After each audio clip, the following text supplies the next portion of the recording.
ஒரே நாடு ஒரே தேர்தல் தான் இருக்கு. அதுல உங்களுடைய கட்சியோட நிலைப்பாடு என்ன, அதை ஒத்துக்கிறீங்களா? அதாவது 67 தேர்தல் முன்னாடி வரைக்கும் ஒரே நாடு ஒரே தேர்தலாக தான் இருந்துச்சு. 57 இருந்து திரும்பவும் அது பிராக்டிக்கலா எந்த அளவுக்கு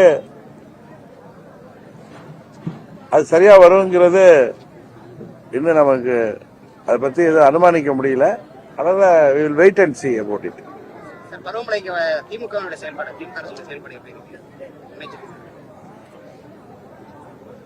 எப்படியோ மக்கள் இந்த கடுமையான மழை வெள்ளம் புயல்ல எப்படியோ தப்பிச்சிட்டு இருக்காங்கன்னு தான் சொல்லணும். ஏன்னா அரசாங்கம் அதை செய்த இதை செய்த ஒரு சொட்டு தண்ணி கூட தங்காதுன்னு சொன்னாங்க. அதையெல்லாம் தாண்டி இன்றைக்கு வர்ண பகவான் அருளால நம்ம தப்பிச்சிருக்கோங்கிறது தான் என்னுடைய கருத்து. ஏன்னா பல நகரங்கள்ல மழை இன்னும் தொடர்ந்து மழைப்பொழிவு இருந்திருந்தா இன்னும் மோசமான பாதிப்பு பொதுமக்களுக்கும் அவங்க உடைமைகளுக்கும் ஏற்பட்டிருக்கும். நல்ல வேளையாக மழை இடையில இப்ப வானிலை ஆராய்ச்சி மையம் சொன்னதுபடி இன்னும் தொடர்ந்து மழை பெய்ஞ்சிருந்துச்சுன்னா இன்னைக்கெல்லாம் நம்ம இங்க உட்கார்ந்துருக்க முடியுமான்னு தெரியல, அந்த அளவு இருந்துச்சு. வழக்கம் போல திமுக மக்களை ஏமாற்றி ஆட்சி செய்கிறார்கள் என்பது எல்லோருக்கும் தெரியும். அதுல இந்த மழை வெள்ளத்துல அவங்களுடைய நடவடிக்கை வெறும் விளம்பரம் தான் இருக்கே தவிர அவர்கள் சொல்கின்ற அளவுக்கு அவர்களுடைய செயல்பாடு இல்லை என்பதுதான் உண்மை. ஆக்கப்பூர்வமான எதிர்கட்சி அதிமுக செயல்படுதா? குறிப்பா எடப்பாடி பழனிசாமி எதிர்கட்சி தலைவரா எப்படி செயல்படுறாங்க? எடப்பாடி பழனிசாமி எப்படி செயல்படுறாருன்னு நான் சொல்லணுமா? எதிர்கட்சி அதிமுக செயல்படுதுன்னு நினைக்கிறேன். அது நான் சொல்றதை விட ஊடகத்துறையில உள்ள நீங்க சொல்றதுதான் சரியா இருக்கும். ஏன்னா நான் அவருக்கு எதிரான கட்சியை சேர்ந்தவன், அதனால நான் சொல்றதை நீங்க எப்படி வேணாலும் எடுத்துக்கலாம். அதனால நீங்க தான் அதை சொல்லணும். அதிமுக இன்னைக்கு வலுவிழந்திருக்கு அப்படிங்கிற பார்வை தான் பொதுவா இருக்கு. ஆனா இன்னைக்கு பொதுக்குழுல பேசுறப்ப என்ன சொல்லியிருக்காங்கன்னா, நாங்க வெறும் 1,98,000 ஓட்டுல தோத்துப்போம், அதனால நம்ம ஈஸியா ஜெயிக்கலாங்கிற மாதிரி ஒரு கருத்து சொல்லியிருக்காரு. அதை பத்தி நீங்க என்ன சொல்றீங்க? பழனிசாமி எதை வேணாலும் பேசுவார், உங்களுக்கு தெரியும். அவருக்கு தெரிஞ்சதெல்லாம் துரோகம் தான். துரோகம் அது அவரை சேர்ந்தவர்களாக இருக்கட்டும், அம்மாவுடைய கட்சியா இருக்கட்டும், பொதுமக்களாக இருக்கட்டும், எல்லோருக்கும் துரோகம் தான். இன்றைக்கு திமுக ஆட்சி பொறுப்புல இருக்குன்னா அதுக்கு பழனிசாமி மறைமுக உதவிதான். இன்னும் சொல்ல போனா 24 பாராளுமன்ற தேர்தலில் திமுக 40 தொகுதியில் வெற்றி பெற முடிந்தது என்றால் அதுக்கு பழனிசாமி தனியாக வேட்பாளர் நிறுத்தியதுதான் காரணமே தவிர வேற ஒன்றும் இல்லை என்பது எல்லோருக்கும் தெரியும். இதுல வருந்தத்தக்க விஷயம் என்னவென்றால், புரட்சி தலைவர் திமுகவுக்கு எதிராக ஆரம்பித்த அந்த இயக்கம், அந்த வெற்றி சின்னமான இரட்டையில இன்றைக்கு திமுகவின் வெற்றிக்கு மறைமுகமாக பழனிசாமியின் மூலம் உதவியாக இருக்கிறது என்பதுதான் உண்மை. இதற்கெல்லாம் நல்ல முடிவு கிடைக்கும் என்று நாங்கள் எல்லாம் நம்புகிறோம். இல்ல ரெட்டலை நாங்க ரெட்டலை மீட்கும் முயற்சிங்கிறது நாங்க சுப்ரீம் கோர்ட் வரைக்கும் கேஸ் போய் அதுக்கப்புறம் நாங்க அம்மா மக்கள் முன்னேற்ற கழகம் ஆரம்பிச்சிட்டோம். ஜனநாயக ரீதியா தான் நாங்க அதை மீட்டெடுப்போம்னு சொன்னோம். மக்கள் மன்றத்தில் பழனிசாமி மீது உள்ள இந்த குற்றச்சாட்டுகள் இன்றைக்கு படிப்படியா உண்மை என்று தெரிய வருது. நீங்க சொன்ன மாதிரி அம்மாவுடைய கட்சி இரட்டை இலை சின்னம் இன்றைக்கு பலவீனமாயிட்டு வருதுங்கிறது தான் உண்மை. பழனிசாமிங்கிற ஒரு சுயநல மனிதர்கிட்ட அந்த சின்னம் மாட்டிக்கொண்டு இன்றைக்கு திமுகவுக்கு மறைமுகமாக உதவி செய்வதன் மூலம் அது வலுவிழந்து வருகிறதுங்கிறது தான் எல்லோருக்கும் தெரிந்த ஒரு உண்மை. அங்க இருக்கிற நிர்வாகிகளும் தொண்டர்களும் பழனிசாமிகிட்ட ரெட்டை இலை இருக்குங்கிறதுக்காக அவரை காவடி தூக்கி தங்களை தாங்களே ஏமாத்திக்கிட்டாங்கன்னா 26 தேர்தலுக்கு பிறகு நான் பல முறை சொன்னதுதான் இன்றைக்கும் சொல்கிறேன், அந்த கட்சிக்கு, அம்மாவின் கட்சிக்கு அவர் முடிவுரை எழுதி விடுவார் என்றது. 26 தேர்தலும் அதிமுக விசப்பிரச்சனை சொல்றீங்களா? 26 தேர்தலுக்கு பிறகு அந்த கட்சியே இல்லாத நிலைக்கு பழனிசாமி செய்து விடுவார். ஏன்னா அவருக்கு இந்த கொலை கொள்ளை முயற்சி வழக்குகள், அவர் மீது ஊழல் குற்றச்சாட்டுகள்ல கைதாகிவிடக்கூடாதுங்கிறதுக்காக, அவர் தன்னை காப்பாற்றிக் கொள்வதற்கு, தன் குடும்பத்தை காப்பாற்றிக் கொள்வதற்காக திமுகவிற்கு மறைமுகமாக உதவி செய்து வருகிறார். 26க்கு அப்புறம் அவருடைய உதவி தேவை இருக்காது திமுகவுக்கு. அவருக்கும் கட்சி தேவை இருக்காரு, அதனால மூடு விழா நடத்தி விடுவான்னு சொல்றேன். 2026 தேர்தலில் அமமுகவோட நிலைப்பாடு நாங்க தேசிய ஜனநாயக கூட்டணியில இடம்பெற்று இருக்கிறோம். தேசிய ஜனநாயக கூட்டணி இன்னும் வலுப்புறம். திமுக என்கிற தீய சக்தியின் ஆட்சிக்கு தேசிய ஜனநாயக கூட்டணி இந்த தேர்தலில் மக்கள் ஆதரவோடு முடிவுரை எழுதி நல்லதொரு மக்களாட்சியை தமிழ்நாட்டில் கொண்டு வருவதற்கு கூட்டணி ஆட்சியை கொண்டு வருவோம் என்கிற உறுதியோடு நாங்கள் பணியாற்றிக் கொண்டிருக்கிறோம். வெள்ள நிவாரண நிதியா ஒரு 2000 ரூபாய் கொடுத்திருக்காங்க. இது வந்து கூட்டணி கட்சியில இருக்க தமிழக வாழ்வு கட்சி தலைவரை வந்து மக்களுக்கு பிச்சை போடுற மாதிரி இருக்குன்னு சொல்லியிருக்காரு. அரசியலுக்காக வந்து எங்களை பயன்படுத்திக்கிறாங்கன்னு சொல்லியிருக்காரு. பொதுவாக இந்த மழை வெள்ளத்துல குறைந்தபட்சம் 5000 ரூபாய்னாலும் நிவாரணம் கொடுக்க வேண்டும் என்பதுதான் பாதிக்கப்பட்டவர்களுடைய எதிர்பார்ப்பு. அதை இந்த அரசாங்கம் நிறைவேற்ற வேண்டும் என்பதுதான் எல்லோருடைய கோரிக்கைகள். நீங்க இன்னொன்னு கேட்டீங்களா டெல்லி போனதை பத்தி? டெல்லி போனது என்னுடைய பர்சனல் விசிட். அதுக்கும் டெல்லி போனாலே பொலிட்டிக்கல் விசிட் சொல்லாதீங்க. நான் 12-13 வருஷம் அங்க எம்பியா இருந்தவன்.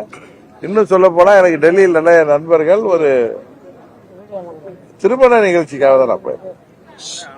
திமுக கூட்டணியில இப்ப பிரச்சனையாலுமே திருமாவளவன் குறிப்பிட்டே பாக்குறாங்க, என்ன காரணம்? புரியல. திமுக கூட்டணியில இப்ப பிரச்சனை நினைச்சாலுமே திருமாவளவனை குறிப்பிட்டு பாக்குறாங்க, என்ன காரணம் நினைக்கிறீங்க? அது திருமாவளவன் நண்பர். திருமாவளவன் வந்து எப்பயும் ஒரு தீர்க்கமான கருத்துக்களை சொல்லக்கூடியவர். சமீப காலமா பாத்தீங்கன்னா அவருடைய பேச்சு ஏதோ குழப்பத்தில் இருக்கிறது போல தெரியுது. இன்னும் சொல்ல போனா அந்த கூட்டணியில இருந்துகிட்டு கூட்டணிக்கு அழுத்தம் கொடுக்கின்ற விதமாக அவர் வந்து மது ஒழிப்பு தீர்மானங்கள்லாம் கொண்டு வந்தாரு, மாநாடுலாம் நடத்தினாரு. பட் அவரை சேர்ந்தவர்கள், அவரோடு இருந்தவர்கள் பேசுகின்ற பேச்சு திமுகவிற்கு திருமாவளவனுக்கு ஏதோ பிரச்சனை இருக்குங்கிற எண்ணத்தை தான் மக்கள் மத்தியில உருவாக்கி வருது. அவர் வந்து என்னதான் மறுத்தாலும் ஏதோ நெருப்பு இல்லாம புகையாதும்பாங்க. அது மாதிரி ஏதோ நெருடல்கள் இருக்கலாம். அது கத்திரிக்காய் புத்தினா சந்தைக்கு வந்துதான் ஆகணும். இல்ல, திமுக கூட்டணியை விட பலமான கூட்டணியாக எங்களுக்கு தேசிய ஜனநாயக கூட்டணி அமைய இருக்கிறது. எங்க கூட்டணி பலமான கூட்டணியாக வர்ற தேர்தலில் வர இருக்கிறது. எங்க கூட எப்படி கம்யூனிஸ்ட் இருப்பாங்களா தேசிய ஜனநாயக கூட்டணிக்கு? வேற யார் இருக்காங்க? காங்கிரஸ் தான் வரணும். காங்கிரஸ் வந்தா ரைட்டு. அதிமுக பெரும்பாலான கருத்து கட்சி ஒன்றிணையணும் அப்படின்ட்டு பொதுக்குழு நடந்திருக்கு. ஏற்கனவே மாவட்ட வாரியா நிர்வாகிகளை சந்திப்போம், பல்வேறு குழப்பங்கள் அடிதெல்லாம் நடக்குது. தொடர்ந்து பொதுமக்களை சந்திப்போம், சூறாவளி சுற்றுப்பயணம் செய்வோம்னு எடப்பாடி சொல்லிட்டு இருக்காங்க. எப்படி சாத்தியம்? நிறைய போலீஸ் பாதுகாப்போட தான் அவர் செல்லணும் எல்லா இடத்துக்கும் சென்றா. ஏன்னா அவங்க கட்சிக்காரர்கிட்ட அவரு நீங்க பாத்தீங்க அந்த கூட்டங்கள்ல எல்லாம் அவங்க கட்சி பட்ட பாடு, அதற்கெல்லாம் காரணமே அவர்தாங்கிறது தமிழ்நாடு முழுவதும் உள்ள நிர்வாகிகளுக்கும் தொண்டர்களுக்கும் தெரியும். அவர் அவங்க கட்சி கூட்டத்திற்கும் மக்களை சந்திக்கிறப்ப அவரது கட்சிக்காரர்களிடம் தன்னை காப்பாற்றிக் கொள்வதற்கு அவருக்கு நிறைய போலீஸ் பாதுகாப்பு தேவைப்படும் தான் நான் நினைக்கிறேன். கட்சியை விட்டே நீக்கிட்டாங்க. அழுத்தம் இன்னும் கொடுக்கப்படுதா திமுக? அவரா விலகிருக்காரு. அழுத்தம் தரப்படுதா? சரி, அதுல வந்து ஒண்ணு எனக்கு திருமாவளவனுக்கு அழுத்தம் தரப்படுறதா தெரியல. அவருடைய சம்பந்தப்பட்ட விஷயத்துல திருமாவளவன் அவர்கள் அதை வந்து சரியா கையாளவில்லைன்னு நினைக்கிறேன். அவரு ஏதோ முளையிலே கிள்ளி இருக்கணும். இதெல்லாம் பதவி சுகத்தை அனுபவித்தவர்கள் பண உதவி செய்யணும்னு முன்னாள் அமைச்சர் முனுசாமி பேசியிருக்காங்க. பதவி சுகத்தை அனுபவித்தவர்கள் பண உதவி செய்யுங்க அப்படின்ட்டு. அவர் தானே பதவியில இருந்திருக்காரு, பதவி சுகத்தெல்லாம் அறிவிச்சிருக்காரு. அப்பா இருந்தப்ப அமைச்சரா இருந்திருக்காரு, இப்ப கூட எம்எல்ஏ இருக்காரு, ஏற்கனவே எம்எல்ஏ எல்லாம் இருந்திருக்காரு. அது அவருக்கு சொல்றாரா இல்ல அவரை போட்டு இருந்தவங்களுக்கு சொல்றாரான்னு தெரியல. நான் அது என்னன்னு பாக்கல. ஆனா நீங்க தேசிய ஜனநாயக கூட்டணியில இருக்கிறது உறுதியா சொல்றீங்க. ஆனா யார் அதிமுக ஒருங்கிணைக்கணும்னு ஆசைப்படுறாங்களோ, அவர் வைத்தியலிங்கமா இருக்கட்டும், இன்னும் சில பேர் இருக்கட்டும், அவங்களும் சிவி சண்முகமா இருக்கட்டும், அவங்க சைடுல ஒரு சைடு நீதிமன்ற நெருக்கடி இருக்கு, இந்த சைடுல பாத்தீங்கன்னா ஐடி ரைடு அடிக்கிறாங்க, இடி ரைடு அடிக்கிறாங்க. இது எப்படி பாக்குறீங்க? அரசியல்ல வர்றப்ப பல நெருக்கடிகள்லாம் வரும். நாங்க சந்திக்காத நெருக்கடியா? அதெல்லாம் தாண்டி தானே அரசியல்ல இருக்கோம், கட்சி நடத்துறோம். அதே மாதிரி அரசியலுக்கு வந்த பிறகு இந்த நெருக்கடி எல்லாம் சமாளிச்சுதான் நாங்க தங்களுடைய குறிக்கோளை நோக்கி பயணிக்கிறோம்.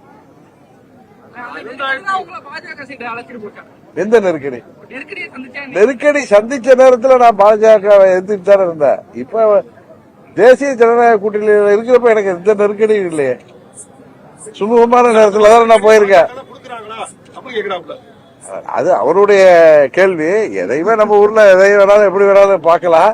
பட் எனக்கு எந்த நெருக்கடி அவங்கள்ட்ட இன்னும் சொல்ல போற எனது வழக்குகளுக்கு பின்னாடி எல்லாம் என் மேல வந்த நெருக்கடிகள் பின்னாடி எல்லாம் பாஜக இருந்துச்சான்னு தெரியலன்னு நான் அப்பல இருந்து சொல்லியிருக்கேன். இப்பயும் நான் அதே மாதிரிதான் அந்த நீதிமன்றத்தில் எனது வழக்குகளை சந்திச்சு வரேன். அப்பயும் எனது வழக்கெல்லாம் நீதிமன்றத்தில் இருந்துச்சு. அதனால எனக்கு அப்பயும் அந்த நெருக்கடி யாரும் கொடுக்கல, எனக்கு அந்த நெருக்கடி கொடுக்கல. நீங்க சொல்ற மாதிரி பல ரைடு அதெல்லாம் நடந்துச்சுல்ல, அந்த நெருக்கடிகள் எல்லாம் சொல்றேன்.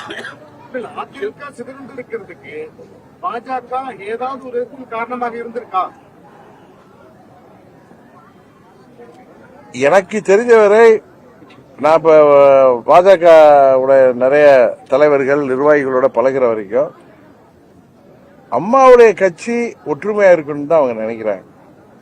ஒரு காலகட்டத்தில் அவர்களிடம் அவர்கள் ஏதோ ஒன்று நினைச்சு அம்மாவுடைய கட்சி ஒற்றுமையா இருக்கணுங்கிறதுக்காக அவர்கள் செய்தது அது ஏதோ பிள்ளையார் பிடிக்க போய் குரங்கு பிடிச்ச கதையா மாறி இருக்கலாமே தவிர, இன்று அங்க உள்ளவங்க எனக்கு தெரிஞ்ச நிறைய பேர் அம்மாவுடைய கட்சி வலுவாக இருக்கணும், திமுகவை வீழ்த்துவதற்கு அந்த கட்சி வலுவாக இருக்கணுங்கிறது அவங்களுடைய எண்ணமா இருக்கு. அதிமுக ஒருங்கிணைக்கிற முயற்சியில பாஜக ஈடுபட்டு வருது அப்படி எடுத்துக்கலாமா? அது எனக்கு தெரியல. அது நான் அவங்க கூட்டணியில இருக்கேன். என்கிட்ட யாரும் அதை பத்தி யாரும் பேசினது இல்லை. பெரும்பான்மையான தொண்டர்கள் எல்லாம் ஒரே கையில் இருக்கிறாங்க. அதிமுக பிரிவுகளாக இருந்தா 2026 அதிமுக வெற்றி பெறும் நினைக்கிறாங்க. பெரும்பான்மை தொண்டர்களுடைய ஆசிரியர் நிறுத்தக்கூடிய இருக்கா? அதான் உங்களுக்கு சொல்றேன், அம்மாவுடைய தொண்டர்கள் எல்லாம் ஒன்னா இருக்கணுங்கிறது தான் எல்லாருடைய விருப்பமும். அதுக்கு பழனிசாமி மாதிரி ஒரு சில பேர் சுயநலத்துல, பதவி வெறியில, பணத்திமிரில தடையா இருக்காங்கிறது உங்களுக்கு தெரியும். அதான் நான் பலமுறை சொல்லியிருக்கேன். அங்கு உள்ள தொண்டர்களும் நிர்வாகிகளும் விழித்து கொள்ளாமல் தங்களை தாங்களே ஏமாற்றிக் கொண்டிருந்தால் 26க்கு பிறகு அம்மாவுடைய அந்த இயக்கத்தை இரட்டை இலை கையில் வைத்திருக்கின்ற பழனிசாமி அந்த இயக்கத்திற்கு மூடு விழா நடத்தி விடுவார் அப்படின்னு சொல்றார். அது புரிய வேண்டியவங்களுக்கு புரியணுங்கிறது எல்லாருக்கும் தெரிஞ்ச விஷயம் தான். 2026 தேர்தலில் நடிகர் விஜய் எந்த அளவுக்கு இந்த அரசியல் கட்சி சவால் கொடுப்பாரு? ஒரு இன்னொரு அரசியல் கட்சி எந்த அளவுக்கு சவால் விடும், எந்த அளவுக்கு அவர்கள் மக்கள் மன்றத்தில் அவர்கள் ஈடுபடுவாங்கிறத தேர்தல் முடிஞ்ச பிறகுதான் சொல்ல முடியும். இடைத்தேர்தல் வந்தாலும் போட்டியிருக்காங்க. நாங்க தேசிய ஜனநாயக கூட்டணியில இடைத்தேர்தல் ஈரோடு தானே சொல்றீங்க. நாங்க எல்லா கட்சிகளும் சேர்ந்து முடிவெடுத்து அதை பத்தி முடிவெடுப்போம். என்ன தம்பி வேற எது கேட்கணுமா?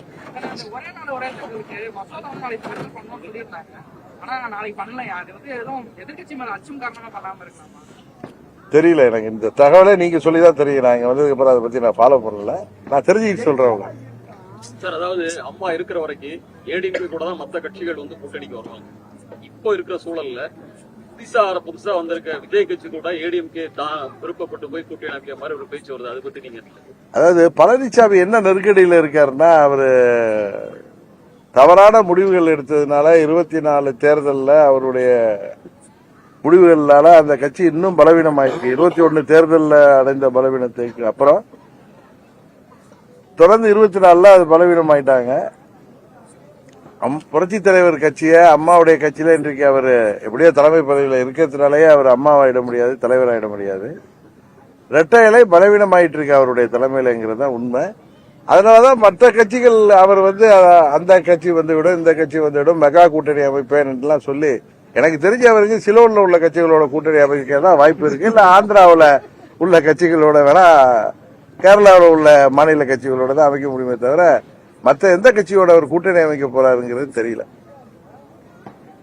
அவர் பேசுற பார்த்தா பாஜக அண்ணாமலை இல்லாட்டினா அவர் பாஜக கூட கூட்டணி அமைக்க தயாரா இருக்காரு அப்படிங்கிற மாதிரி தோற்றம் இருக்கு. அது அவர் என்ன தோற்றம் கொடுக்கிறாரு தெரியல. பாஜகங்கிறது ரொம்ப அனுபவஸ்தர்கள் உள்ள கட்சி. அவங்க முடிவெல்லாம் இன்னொருத்தருக்காக எல்லாம் அவங்க முடிவுகளை அவங்க எதையுமே யோசித்து தான் இந்த முடிவை எடுப்பாங்க. அதனால பழனிசாமி போன்றவர்கள் கூக்குரல் எல்லாம் அவங்க எப்படி எடுத்துக்குவாங்கன்னு தெரியாது. என்னங்க ஏங்க, நாங்க தேசிய ஜனநாயக கூட்டணியில இருக்கோம். யூகத்துக்குலாம் நான் பதில் சொல்லல. அதே மாதிரி ஒரு சூழ்நிலை வர்றப்ப நான் உங்களுக்கு திருச்சிக்கு வருவேன், அப்ப பேசுறேன்.